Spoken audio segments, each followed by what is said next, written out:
What you're looking for is you're looking for structure. Structure can be anything. I'm talking anything on the bottom. If this was sunk on the bottom and it's out in the middle of the creek, I guarantee you'll probably pull 2 or 3 crappie off of it.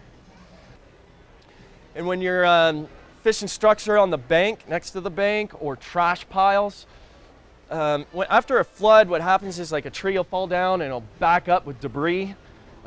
It looks like just trash because all it is plastic and styrofoam and floating debris and stuff like that. Well, what that does is it causes a little roof over the top of these crappie, and they're all underneath there because it's shaded. Crappie don't like straight sunlight. So what you can do is, if you can't find any holes in there, I'm talking about a hole this big is all you need in these trash mats. If you can't find one, go in the woods, look for a big long stick and make a hole. And come back to it about 20, 30 minutes later. And this is how I like to fish them. Now, if there's a bunch of trees in your way and you want to get through the trees, bring that jig all the way to the rod tip, stick it straight through the trees and drop it down. See? So I'm in the trees.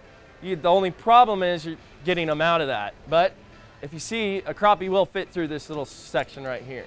It's the same thing when you're fishing on docks and stuff. If there's a hole in the dock that you think you could get a crappie through, drop it through there.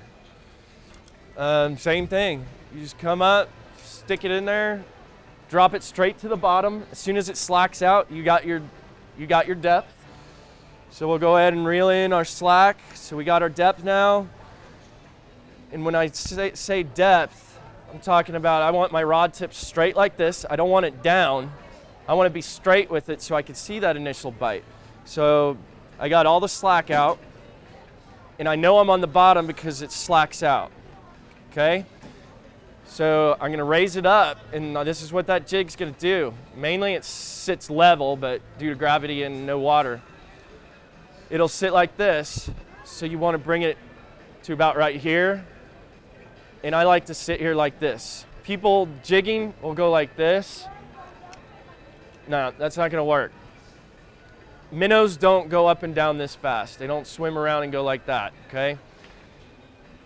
So bring it off the bottom, take your finger, and just twitch it, because that's what a minnow does. If it's wounded, it'll go around in circles, dying. So that's all you're representing. If you don't get a bite there within 10 seconds, pull it up another foot off the bottom and twitch it. So I mean, we could be fishing 15 foot of water underneath this trash mat, but you don't know how deep it is until you get it down there and you got slack now. And then just pull it up, let it sit there for a minute, twitch it, pull it up, get the whole water column.